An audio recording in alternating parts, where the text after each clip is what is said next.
Hi hello నమస్తే friends, welcome back to our YouTube channel KCN Telugu vlogs. Friends, ఇవాళ మన మహాకుంభమేళా సిరీస్లో చివరి వీడియోని అయితే అప్లోడ్ చేస్తున్నాను. ఈ వీడియోతో మహాకుంభమేళా సిరీస్ కంప్లీట్ అవుతుంది. దాదాపు కుంభమేళా అయిపోయి నెలగా వస్తుంది కదా, అంటే కొంచెం అప్లోడ్కి ఎక్కువ సమయం తీసుకుంది. నాకు కొంచెం బిజీ షెడ్యూల్ ఉండడం వల్ల లేట్ అయింది ఫ్రెండ్స్. ఈ వీడియోలో ఆళ్ళగడ్డ నుండి మహాకుంభమేళా ప్రయాగ్రాజు, అక్కడ నుండి ఢిల్లీ టు ఆళ్ళగడ్డ వయా మధ్యప్రదేశ్, రాజస్థాన్, మధ్యప్రదేశ్, మహారాష్ట్ర, తెలంగాణ, ఎట్లా నా ప్రయాణం కొనసాగిందో మీతో పంచుకుంటాను ఫ్రెండ్స్. మొదటి రోజు ఆళ్ళగడ్డ నుండి తెలంగాణ నిర్మల్ జిల్లా కడ్తాల్ గ్రామంలో స్టే చేశాను. రెండవ రోజు కడ్తాల్ గ్రామం నుండి మహారాష్ట్రలోని నాగ్పూర్ దగ్గరలో ఉన్నటువంటి రామ్టెక్ గ్రామంలో స్టే చేశాను. రామ్టెక్ గ్రామం విశేషం వచ్చేసి అది ఒకప్పటి వాకాటక డైనస్టీ అక్కడ ఉండింది ఫ్రెండ్స్. ఆ తర్వాత మూడవ రోజు రామ్టెక్ నుండి సిహోరా నుండి నాలుగవ రోజు సాయంత్రానికి ప్రయాగ్రాజు చేరుకొని కరెక్ట్గా ఆ రోజే ప్రయాగ్రాజు మహాకుంభమేళా స్టార్ట్ అయింది ఫ్రెండ్స్, 13వ తేదీ.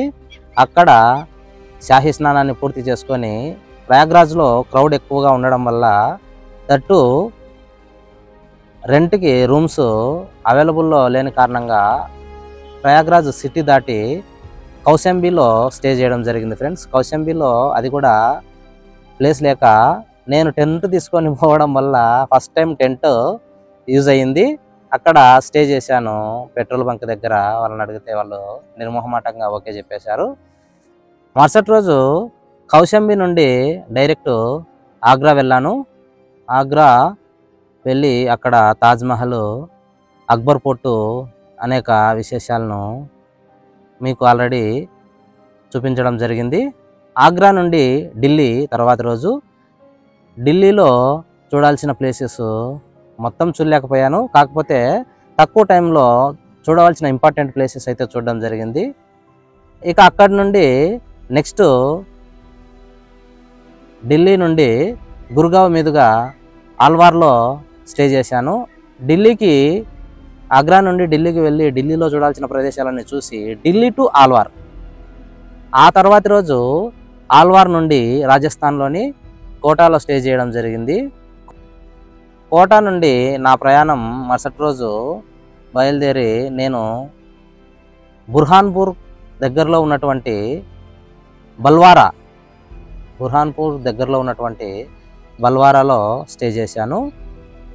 ఇక 10వ రోజు నా ప్రయాణము ఉదయం 5:30 గంటలకి మొదలయ్యి అక్కడి నుండి అప్రహతీతంగా 11వ రోజు ఉదయం 6:30 వరకు 25 అవర్స్ నాన్ స్టాప్గా, అంటే మధ్యలో లంచ్ టైము, ఎక్కడైనా కొంచెం బైక్కి హాఫ్ అన్ అవరే, అది కూడా ఎక్కువ కాదండి, half an hour, maximum 45 minutes బైక్కి రెస్ట్ ఇచ్చి నాన్ స్టాప్గా తోలడం జరిగింది. బల్వారా నుండి బుర్హాన్పూర్ మీదుగా మహారాష్ట్రలో నాందేడ్ మీదుగా తెలంగాణ ఎంటర్ అయ్యి తెలంగాణ నుండి ఆంధ్రప్రదేశ్కి రావడం జరిగింది. బల్వారా నుండి దాదాపు ఆళ్ళగడ్డకి 1067 కిలోమీటర్లు ఉంది ఫ్రెండ్స్. ఇది నిజంగా నేను యూట్యూబ్ మొదలుపెట్టినప్పటి నుంచి అడ్వెంచరస్ జర్నీ అంటే ఇదే ఫ్రెండ్స్. దాదాపు 25 గంటలు ఎగ్జాక్ట్గా టీకి టిఫిన్కి. టీ ఎందుకు తాగడం జరిగిందంటే యాక్చువల్గా నాకు టీ అలవాట్లేదు. కాకపోతే అక్కడ ఉన్నటువంటి విపరీతమైన చలిని తట్టుకోవడానికి నీళ్ళ కంటే టీ ఎక్కువ తాగడం జరిగింది. ఎందుకంటే మరి నీళ్ళు తీసుకోకపోతే డిహైడ్రేట్ అవుతుంది కదా బాడీ. టీ లేదా కూల్ డ్రింక్స్ తీసుకోవడం జరిగింది. కూల్ డ్రింక్స్ ఎందుకు తీసుకోవడం జరిగిందంటే కూల్ డ్రింక్స్ ఎంత చల్లగా ఉంటాయో నీళ్ళు కూడా అంతే చల్లగా ఉండడం జరిగింది. అందుకే నేను ఎక్కువగా నీటిని అవాయిడ్ చేసి కూల్ డ్రింక్స్ తీసుకోవడం జరిగింది ఫ్రెండ్స్. ఆ విధంగా నా ప్రయాణం అప్రతితంగా జరిగింది. అద్వితీయంగా ఎలాంటి ఆటంకాలు కలగకుండా 10 రోజుల నా జర్నీని దేవుడు సాష్టాదిగా నా వెన్నంటి నన్ను నడిపించినట్లుగా జరిగింది. దానికి గాను నేను దేవునికి ఎంతో రుణపడి ఉంటాను. Thank God. సో ఇది ఫ్రెండ్స్, 10 రోజుల జర్నీలో నేను ఎక్కడెక్కడ స్టే చేశానంటే కడతాల్, తర్వాత రామ్టేక్, దీన్నే మాన్సేర్ అని కూడా పిలుస్తారు ఫ్రెండ్స్. తర్వాత మాన్సేర్ నుండి సిహోరా, ఇది కూడా మధ్యప్రదేశ్లోనే ఉంది. సిహోరా నుండి సిహోరా నుండి కౌశంబి, ప్రయాగ్రాజ్ పుణ్యస్నానం పూర్తి చేసుకొని కౌశంబి 4వ రోజు కంప్లీట్ చేసుకున్నాను. కౌశంబిలో 5వ రోజు కౌశంబి టు ఆగ్రా, 6వ రోజు ఆగ్రా టు ఢిల్లీ, 7వ రోజు ఢిల్లీ టు ఆల్వార్. చాలా తక్కువ కిలోమీటర్లు ప్రయాణం చేసిన రోజు అంటే ఇదేనండి. 7వ రోజు జస్ట్ 184 కిలోమీటర్స్ ట్రావెల్ చేయడం జరిగింది. అక్కడ 7వ రోజు ఆల్వార్లో స్టే చేసి 8వ రోజు ఆల్వార్ నుండి కోటాకు బయలుదేరాను. కోటా ఇక్కడ కొంచెం తక్కువే ట్రావెల్ చేయడం జరిగింది. కోటాలో 8వ రోజు స్టే చేసి కోటా నుండి 9వ రోజు ఇండోరు, ఉజ్జయిని మీదుగా బుర్హాన్పూర్కు దగ్గరలో ఉన్నటువంటి బల్వార్ అనే గ్రామంలో 9వ రోజు స్టే చేయడం జరిగింది. 10వ రోజు ఎక్కడే కానీ స్టే చేయకుండా అల్లగడ్డకి రీచ్ అవ్వాలి కాబట్టి నేను ఒక యుద్ధం చేయాల్సి వచ్చింది. దాదాపు 1067 కిలోమీటర్లు నా సెయిన్ 125 బండితో 1067 కిలోమీటర్లు ప్రయాణం చేశాను. Within 25 hours only. ఈ 25 అవర్స్లో నేను రెస్ట్ తీసుకున్న టైము అంటే లంచ్ టైము, బ్రేక్ఫాస్టు, డిన్నర్ కాకుండా, అదేవిధంగా పెట్రోల్కు ఫ్యూయల్ నింపేందుకు తీసుకున్న సమయం కాకుండా జస్ట్ బాడీ రిలాక్సేషన్కి తీసుకున్న సమయం వచ్చేసి 2.5 అవర్స్. అది కూడా అనుకోకుండా జరిగిపోయింది. అలా కళ్ళు మూసుకున్నాను. ఒక అర్ధగంట తర్వాత లేద్దాంలే అనుకున్నాను. లేచి చూస్తే దాదాపు 2.5 అవర్స్ అయిపోయింది. అప్పటికి నేను టోల్గేట్ దగ్గర 2.5 అవర్స్ స్టే చేశాను. అక్కడ నుండి 20వ తేదీ మార్నింగ్ 3:30కి మళ్ళీ నా ప్రయాణం కొనసాగింది. 3 o'clockకి నా ప్రయాణం కొనసాగింది. అక్కడ 3 o'clockకి మొదలు పెడితే ఎగ్జాక్ట్గా 6:30 కల్లా అల్లగడ్డలో ఉన్నాను. ఇది ఫ్రెండ్స్ నా మహాకుంభమేళ ప్రయాణము ఈ విధంగా జరిగింది. ఈ మహాకుంభమేళ ప్రయాణం అద్భుతంగా జరిగింది. 3 దేవతలు నా వెన్నంటి నన్ను నడిపించినట్టుగా, ఎలాంటి ఆటంకం కలగకుండా మనం చేయదలిసిన కార్యము దైవ కార్యం అయితే దేవతలు మనల్ని ముందుండి నడిపిస్తారని చెప్పేసి నా ప్రయాణమే ఒక సూచికగా చెప్పవచ్చు. నిజంగా ఈ జర్నీ నా లైఫ్లో ఒక మెమరబుల్ జర్నీ ఫ్రెండ్స్. ఇలాంటి జర్నీస్ ఇంకా ఎన్నో నా లైఫ్లో చేరాలని చెప్పేసి నేను దేవుణ్ణి మనస్ఫూర్తిగా కోరుకుంటున్నాను. సో ఇది ఫ్రెండ్స్ నా ప్రయాణము. ఈ ప్రయాణంలో ఎలాంటి ఆటంకం కలగలేదు. ఈవెన్ చిన్న హార్డ్ వన్, ఎలాంటి బ్యాడ్ సిట్యువేషన్ అనేది ఎదురవ్వలేదు ఫ్రెండ్స్. సో ఇంతటితో మహాకుంభమేళ సిరీస్ ఎండ్ అవుతుంది. నెక్స్ట్ సిరీస్ కోసం వెయిట్ చేయండి ఫ్రెండ్స్. అంతవరకు నా వీడియోస్ చూడని వాళ్ళు ఎవరన్నా ఉంటే చూడండి, మీకు నచ్చే అవకాశం ఉంటుంది. నచ్చే అవకాశం కాదు, ఖచ్చితంగా నచ్చుతుంది. ఇప్పుడు మనం కృష్ణానదిని చూడబోతున్నాం ఫ్రెండ్స్. ఈ కృష్ణానది ఆంధ్ర తెలంగాణలో రెండింటికి ఎంతో ముఖ్యమైనటువంటి నది. ఇందాక మనం చూసిన తుంగభద్ర నది సంగమేశ్వరం వద్ద కృష్ణానదిలో కలుస్తుంది. దట్స్ వై తుంగభద్ర నది కృష్ణానదికి ఉపనది.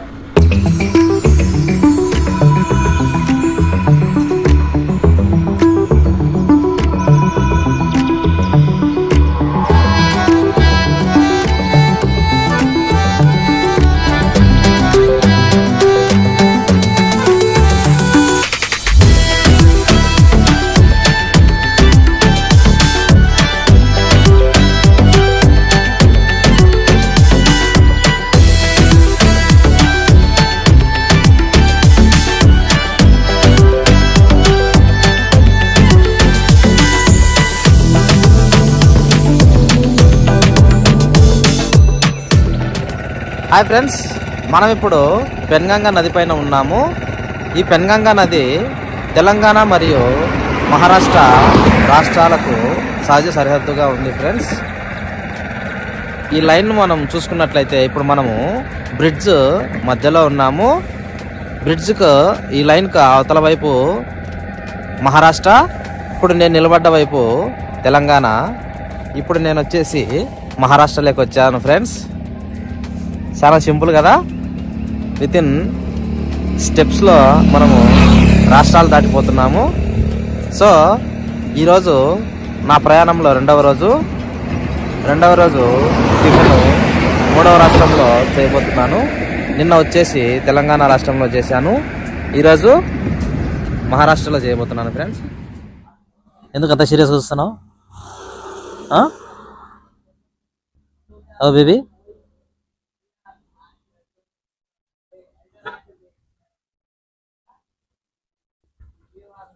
హే చిన్న, ఎందుకు అంత సీరియస్గా చూస్తున్నావు?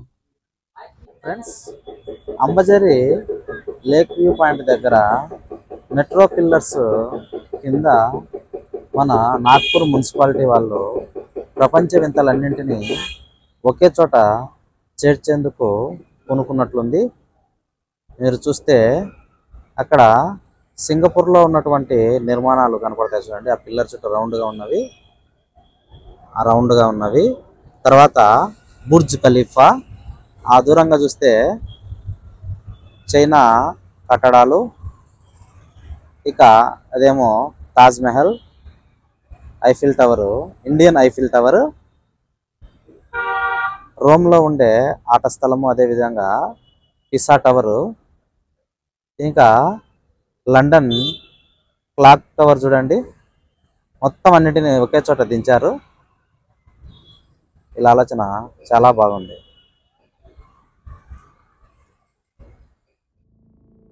అప్పట్లో సామ్రాజ్యాలు తమ గుప్పిట్లో సామంతపు సామ్రాజ్యాల్ని ఏ విధంగా ఉంచుకునేవంటే, కొన్ని సామ్రాజ్యాలు చాలా దృఢంగా ఉండడం వల్ల యుద్ధాల ద్వారా అణచివేసేవి.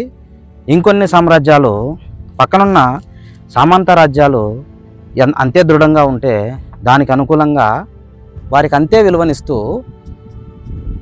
వివాహ బంధాల ద్వారా రాజ్యాలను సుస్థిరంగా ఉంచుకునేవి. ఎందుకంటే ఏ చక్రవర్తి అయితే తమ సామంత రాజ్యాన్ని ఆక్రమిస్తాడో ఆ రాజ్యం నుండి ఒక రాజకుమార్తెను వివాహంగా చేసుకొని బంధం బలపరుచుకుంటారు.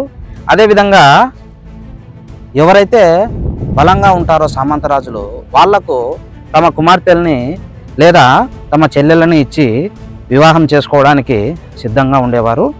ఏదైతేనేమి వాళ్ళకు కావాల్సింది మేము సామ్రాజ్యాధినేతలుగా ఉండాలి, చక్రవర్తులుగా ఉండాలి అనే ఉద్దేశంతో వాళ్ళు ఈ విధంగా వివాహ బంధం అనే ఒక వారధిని చాలా బలంగా ఉపయోగించారు.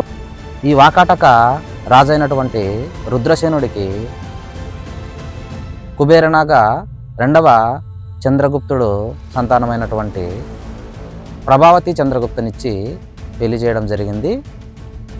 క్రీస్తు శకం 85వ సంవత్సరంలో రుద్రసేనుడు చనిపోవడం వల్ల ప్రభావతి గుప్తా 385వ సంవత్సరం నుండి 405వ సంవత్సరం వరకు తన ముగ్గురు పిల్లలు చిన్నపిల్లలు అవడం చేత ఏం చేసిందంటే ఆమె రాజమాతగా ప్రజెంట్ మనము బాహుబలి సినిమాలో చూసినాం కదా, ఆ విధంగా రాజమాతగా వ్యవహరిస్తూ వాకాటక సామ్రాజ్యం మొత్తాన్ని తన ఆధీనంలో ఉంచుకొని గుప్త సామ్రాజ్యానికి ఈ వాకాటిక సామ్రాజ్యాన్ని ఒక పప్పెట్ రాజ్యంగా వ్యవహరింపజేసేలా చేసింది.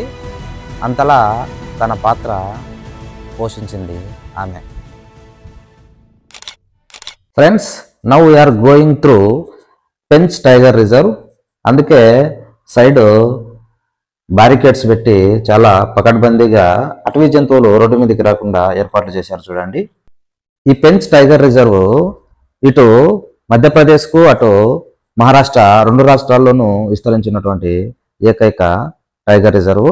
అందుకే మనకు టైగర్ రిజర్వ్స్లో చూస్తే పెంచ్ మధ్యప్రదేశ్, పెంచ్ టైగర్ రిజర్వ్ మహారాష్ట్ర అని 2 చూపిస్తాయి. ఆ 2 కూడా ఈ ఒక్కటేనండి. కాకపోతే వీళ్ళు దాన్ని క్యాష్ చేసుకుంటున్నారు, వాళ్ళు దాన్ని క్యాష్ చేసుకుంటున్నారు. మొత్తానికి NHI నెంబర్ 44 హైవేకి చాలా మొత్తంలో మహారాష్ట్ర మరియు మధ్యప్రదేశ్లో ఖర్చు చేయాల్సి వచ్చింది ఈ టైగర్ రిజర్వ్స్ వల్ల. ఆలు జీరా, ప్యాజ్ పరోటా, ముల్లంగి, దాల్.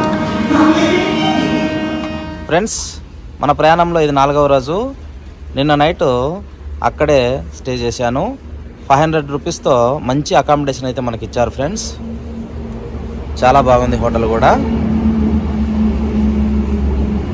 నా బ్యాక్ సైడ్ వ్యూ చూడండి ఎంత అందంగా ఉందో. మార్నింగ్ ప్రజెంట్ 10గా వస్తూ ఉంది. సూర్యుడు ఇంకా దాక్కునే ఉన్నాడు.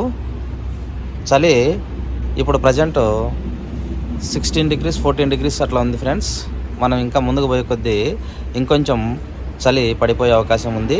సో నేను దాదాపు 2-3 వేర్స్ వేసేసుకున్నాను చలికి తట్టుకోలేక. ఓకే, ఇక మన ప్రయాణాన్ని ముందుకు కొనసాగిద్దాం ఫ్రెండ్స్.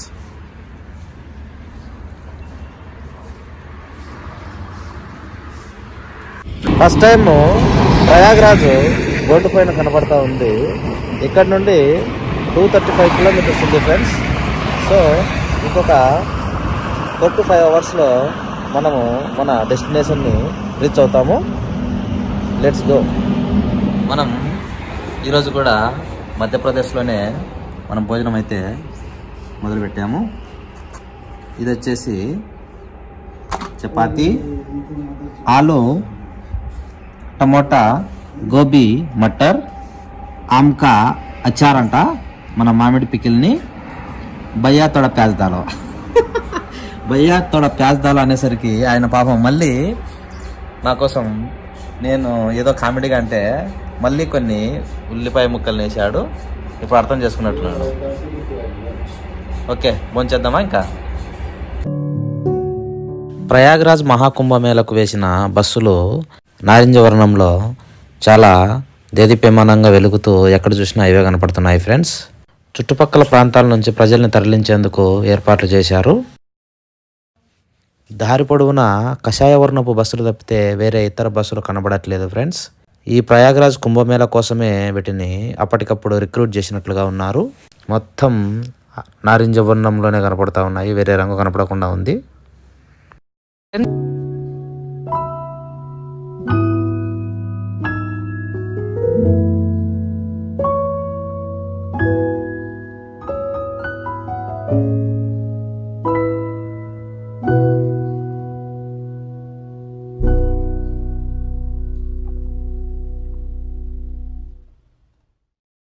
ఫ్రెండ్స్, బైక్ అయితే పార్క్ చేసాము. పార్కింగ్ ఫీజు 15 రూపాయలు. ఒక రోజుకు 15 రూపాయలు తీసుకున్నారు. సో మన బైక్ని ఇక్కడ పార్క్ చేసి హోలీ డిప్ చేసేద్దాం పదండి ఫ్రెండ్స్. Let's go. చలి చంపేస్తుంది దేవుడా. ఫ్రెండ్స్, ఇప్పుడే సంగమ స్నానం అయిపోయింది. విపరీతమైన చలిగా ఉంది. కాకపోతే ఎప్పుడైతే 3 మునకలు వేసామో చలి అనేది లేకుండా పోయింది. బట్ షివరింగ్ అయితే ఉంది, లోపల కండరాల షివరింగ్ అయితే బాగా కనబడుతుంది. So I did it. Thank you God. నా వెనక ఉండి నన్ను ఇంత దూరము రప్పించినందుకు థ్యాంక్ యూ. वीडियो वापस जाओ तो ना डुबकी लगाओ, डुबकी लगाओ एक बार फिर से लगाओ. वीडियो बनाता. हाँ मैं वीडियो बनाता हूँ. Okay okay.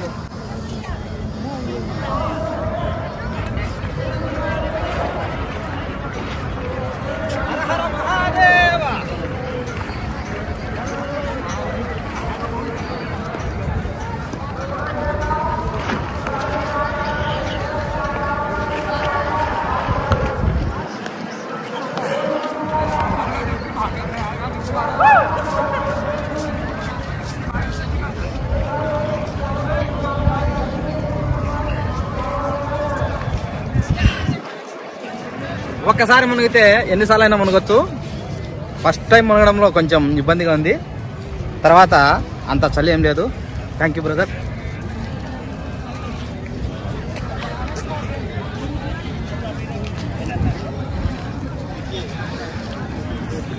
సముద్రం నుండి అమృతాన్ని మదించి అమృతపు కుండను బయటికి తీసుకొని రావడంలో దేవతలు రాక్షసులు ఇద్దరూ సఫలమవుతారు. ఆ తర్వాత అమృతపు కుండ కోసము డైరెక్ట్గా రాక్షసులతో పోరాడి నెగ్గలేమని తెలుసుకున్నటువంటి దేవతలు విష్ణువును వేడుకోగా ఆయన మోహిని అవతారంతో రాక్షసులను మాయ చేసి కుండను తస్కరించుకొని పోయే సందర్భంలో 4 ప్రాంతాల్లో కొన్ని అమృతపు చుక్కలు పడ్డాయని చెప్పేసి పురాణాలు చెబుతున్నాయి. ఆ 4 ప్రాంతాలు నాసిక్, ఉజ్జయిని, హరిద్వార్, ప్రయాగ్రాజ్. ఈ ప్రాంతాల్లో పండుగ సమయాల్లో స్నానం ఆచరించడం వల్ల ఆధ్యాత్మిక కోరికలు నెరవేరుతాయని చెప్పేసి హిందూ సాంప్రదాయ ప్రగాఢ నమ్మకం. యాక్చువల్గా దేవతలు రాక్షసులు ఇద్దరు కష్టపడ్డారు, మరి సమన్యాయంగా పంచుకోవచ్చు కదా అనే ఆలోచన అందరికీ రావచ్చు. కాకపోతే మామూలుగా దేవతల శక్తి ఉండి కూడా రాక్షసుల్ని ఎదుర్కోవడంలో ఇబ్బందులు పడే సందర్భం చాలా మనకు కనబడతాయి. అలాంటిది అత్యంత పవర్ఫుల్ శక్తి అయినటువంటి అమృతం రాక్షసులకు దొరికిందంటే ఇంకా వారిని ఆపడం, వారి రాక్షస పాలనను తట్టుకొని మనగలగడం సామాన్య ప్రజలకు అసాధ్యం అని చెప్పేసి దేవతలు ఈ విధంగా చేయడం జరిగిందంట. మహాకుంభమేళలో స్నానం చేయడానికి అత్యంత పవిత్రమైన రోజులుగా జనవరి 13, 14ను శాహి స్నానంగా చెప్తారు. అదేవిధంగా జనవరి 29 నాడు మౌని అమావాస్య. ఈరోజు దాదాపు 3 నుంచి 4 కోట్ల మంది వచ్చే అవకాశం ఉందంట ఫ్రెండ్స్.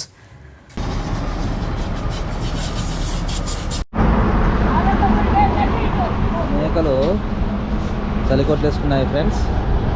హాయ్, ఎందుకు బేబీ చలికొట్టేసుకున్నావు?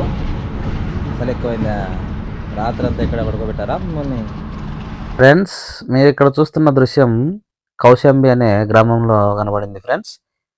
ఇక్కడ మనుషులకే కాదు జంతువులకు కూడా చలి ఒకేలా ప్రభావం చూపిస్తుందనే విధంగా వీళ్ళు ఆలోచించి జంతువులకు పాత చలికోట్లు వేయడం జరిగింది. ఇక్కడ కాదు, చాలా చోట్ల ఇలాంటి దృశ్యాలు ఎక్కువ కనబడుతున్నాయి ఫ్రెండ్స్. ఇలా వారి జంతువుల్ని వారు చలిబారి నుంచి కాపాడుకుంటున్నారు చూడండి.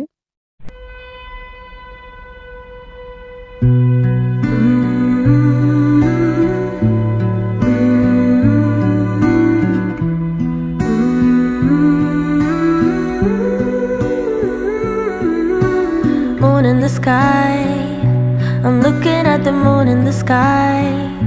This shouldn't come as a surprise, but I can't sleep.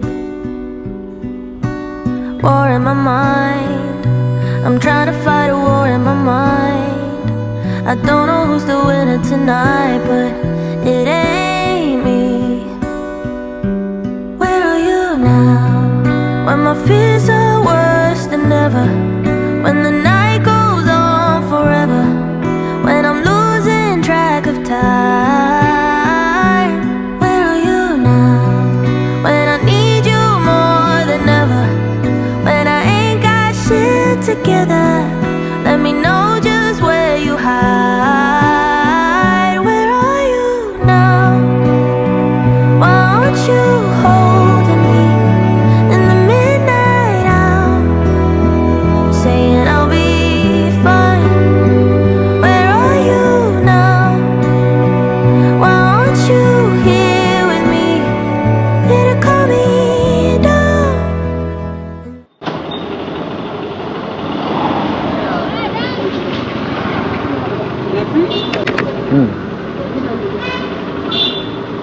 Room room room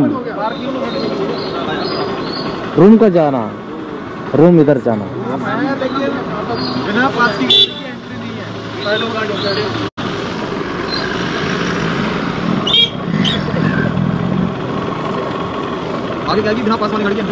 hi friends, ఆగ్రాలో డిన్నర్ చేస్తున్నాను.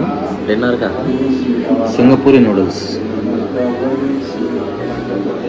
ఇంత వేడివేడిగా పొగలు కక్కుతున్నా నోట్లో పెట్టుకుంటే ఆ ఫీలింగ్ లేకుండా ఉంది, చలి ఎక్కువగా ఉండడం వల్ల.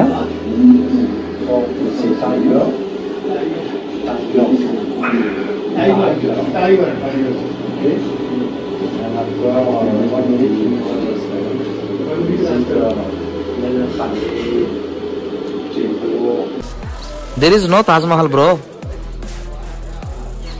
మొత్తం మంచు కప్పేసింది తాజ్మహల్ని. అంటే ఈరోజు మనం అద్భుతమైన ఫోటోలు తీసుకున్నట్లే ఉంటుంది.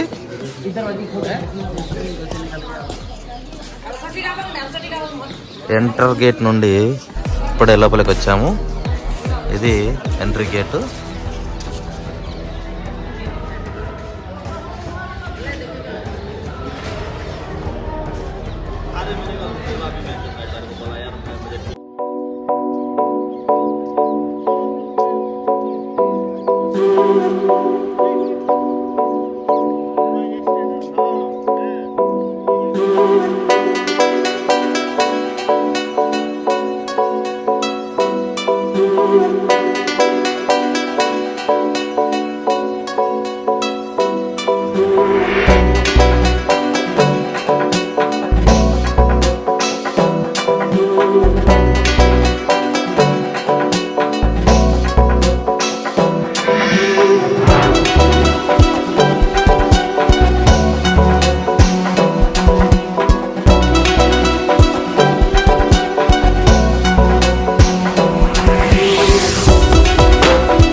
ఇద్దరు చక్రవర్తులు ది గ్రేట్ అని పిలిపించుకోగలిగారు.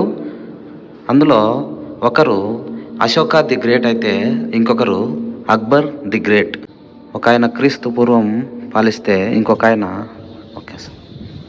క్రీస్తు శకం పాలించాడు.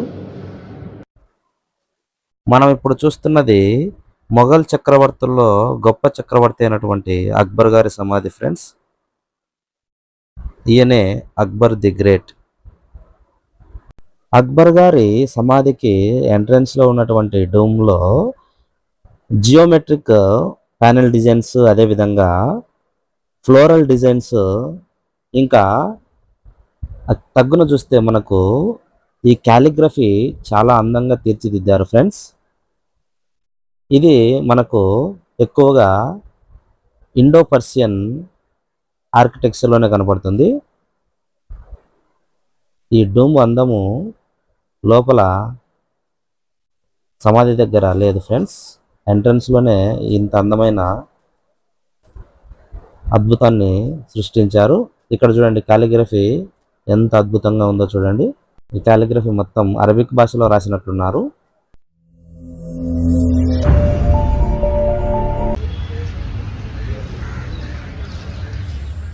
ఇవాళ మనము 500 రూపాయలు రెపరెపలాడే ప్రాంతానికి వచ్చాము. ఎవరి చేతిలో చూసినా ఈ 500 రూపాయలకు డిమాండ్ ఉంటుంది ఈ ప్రాంతంలో. That is red port. 500 రూపాయల పైన ఉండే సింబల్ ఇదేనండి. ఎగ్జాక్ట్ వ్యూ ఇదే.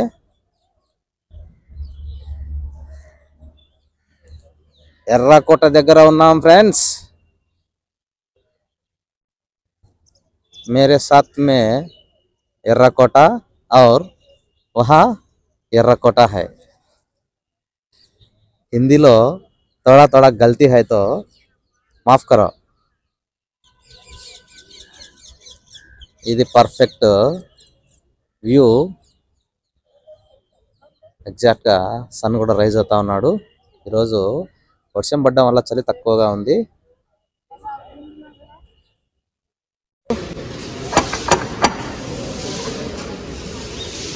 డోర్ నాక్స్ బాగున్నాయి కదా.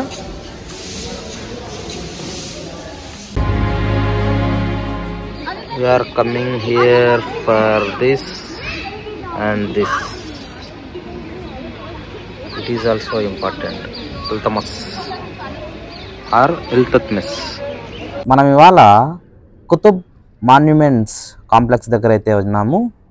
ముందుగా ఈ ముఖ్యమైన కట్టడాన్ని చూసేందుకు మనం ఇక్కడికి రావడం జరిగింది ఫ్రెండ్స్. ఇక్కడ ప్రతి కట్టడానికి ఎంతో విలువైన సమాచారం అయితే ఉంది ఫ్రెండ్స్. మనం చూస్తున్న ఈ స్మారక చిహ్నము ఈ కుతుబ్ కాంప్లెక్స్లోనే ఎంతో ముఖ్యమైనది. ఇదే కుతుబ్ మినార్ ఫ్రెండ్స్. గురీద్ వంశస్థుడైన మహమ్మద్ గోరి 1192లో రాజపుత్ర రాజు పృథ్వీరాజ్ చౌహాన్పై సాధించిన విజయానికి గుర్తుగా మమ్లూక్ రాజవంశం యొక్క మొదటి సుల్తాన్ అయినటువంటి కుతుబుద్దీన్ ఐబక్ ఈ టవర్ని నిర్మించాడని చెప్తున్నారు ఫ్రెండ్స్. ఈయన నేలమాళిగ వరకు నిర్మించగా ఆ తర్వాత నిర్మాణాన్ని అల్తమస్ లేదా ఇల్తుత్మిస్ అని పిలువబడే రాజు పూర్తి చేయడం జరిగింది. క్రీస్తు శకం 1193 నుండి 1503 సంవత్సరం వరకు కొనసాగిన ఈ నిర్మాణం యొక్క హైటు 72.5 మీటర్లు ఫ్రెండ్స్.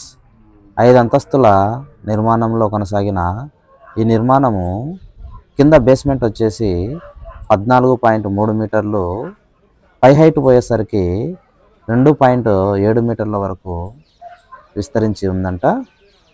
ఈ కుతుబ్ మినార్ యొక్క కల్చరల్ సిగ్నిఫికెన్స్ అదేవిధంగా ఎర్లీ ఇస్లామిక్ వాస్తుశిల్పానికి ఉదాహరణగా ఉండడం వల్ల దీన్ని 1993లో వరల్డ్ హెరిటేజ్ సైట్లో భాగంగా చేర్చడం జరిగింది ఫ్రెండ్స్. ఇదే కాంప్లెక్స్లో మన పురాతన ఐరన్ వర్కర్స్ యొక్క సాంకేతికతకు నిదర్శనంగా నిలుస్తున్నటువంటి ఐరన్ పిల్లర్ మనకు దర్శనమిస్తుంది ఫ్రెండ్స్. ఈ ఐరన్ పిల్లర్ యొక్క సాంకేతికత కొన్ని దశాబ్దాలు శతాబ్దాలు కాదు కదా, సహస్రాబ్దాలైనా కానీ ఇదే విధంగా కొనసాగేలా ఉంది. ఈ ఐరన్ పిల్లర్ని భారతదేశాన్ని క్రీస్తు శకం 375 నుండి 415 కాలం వరకు పరిపాలించినటువంటి చంద్రగుప్త II నిర్మించాడని తెలుస్తోంది. ఈ పిల్లర్ యొక్క హైటు దాదాపు 7.21 మీటర్లు, వ్యాసం వచ్చేసి 41 సెంటీమీటర్లు ఉండి దీని వెయిట్ దాదాపు 6 టన్నుల కంటే ఎక్కువగా ఉన్నట్లు తెలుస్తుంది ఫ్రెండ్స్. ఉదయగిరి గుహల వెలుపల ఉన్నటువంటి ఈ స్తంభాన్ని తోమర్ రాజవంశస్థుడైన అనంగ్పాల్ ప్రస్తుత ప్రాంతానికి తీసుకొని వచ్చినట్లు రికార్డులు చెప్తున్నాయి ఫ్రెండ్స్. ఫోర్జ్ వెల్డింగ్ మెథడ్ ద్వారా ఇనుప ముక్కల్ని వెల్డింగ్ చేసి ఈ స్తంభాన్ని నిర్మించడం ద్వారా దీని యొక్క దృఢత్వము, అదేవిధంగా కొన్ని శతాబ్దాల పాటు ఈ స్తంభాన్ని బయటి వాతావరణంలో వదిలేసినా కూడా ఎలాంటి ఆక్సీకరణానికి లోను కాకుండా ఉండడం అనేది ఈ స్తంభం యొక్క ప్రత్యేకత. యాంటీ ఆక్సిడెంట్ అయినటువంటి ఫాస్ఫరస్ లెవెల్స్ ఎక్కువగా ఉండడం వల్ల ఈ స్తంభము ఎట్టి పరిస్థితుల్లోనూ ఆక్సిడేషన్కి గురి కాకుండా ఉందని చెప్పేసి ఐఐటి కాన్పూర్కు చెందిన ఆర్ బాలసుబ్రహ్మణ్యం గారు చెప్పడం జరిగింది ఫ్రెండ్స్.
ओके बस भैया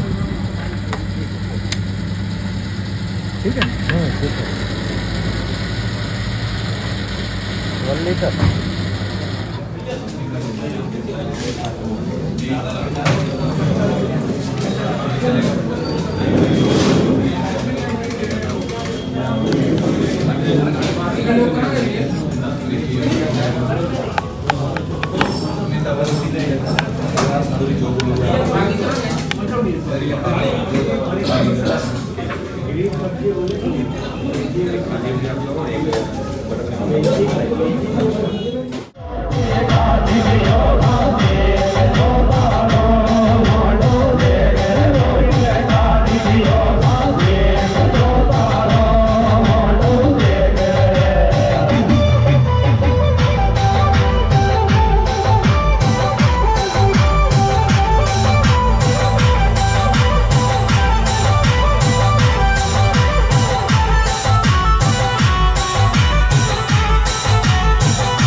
దారి మధ్యలో వెళ్తుంటే ఈ తోట కనపొచ్చింది ఫ్రెండ్స్. ఫస్ట్ టైము బంగాళాదుంప పంట చూడడం జరిగింది. మీరు కూడా ఫస్ట్ టైం చూస్తున్నట్లయితే కామెంట్ చేయండి.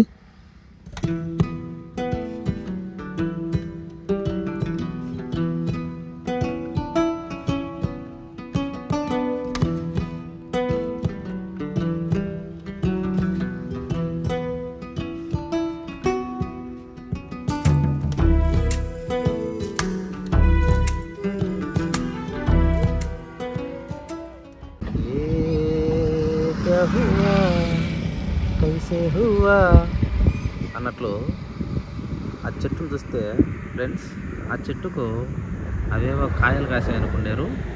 కాయలు కాదది తేనెతుట్టెలు, పెద్ద తేనెటీగలు. దాదాపు 30కి పైగా ఒకే చెట్టుకు ఈ విధంగా సమూహంగా ఏర్పాటు చేసుకోవడం అనేది నేను ఫస్ట్ టైం చూస్తున్నాను. మీరు కూడా ఫస్ట్ టైం చూస్తుంటే కామెంట్ చేయండి. నిజంగా వండర్ఫుల్ కదా.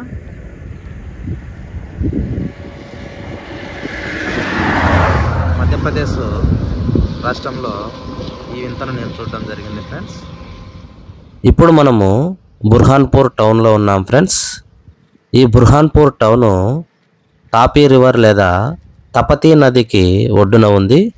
తాజ్మహల్ నిర్మాణానికి కారణమైన ముంతాజ్ మహల్ గారు ఈ బుర్హాన్పూర్లోనే చనిపోవడం జరిగింది ఫ్రెండ్స్. ఇక్కడే తపతీ నది ఒడ్డున ఆమెను మొదటగా ఖననం చేయడం జరిగింది.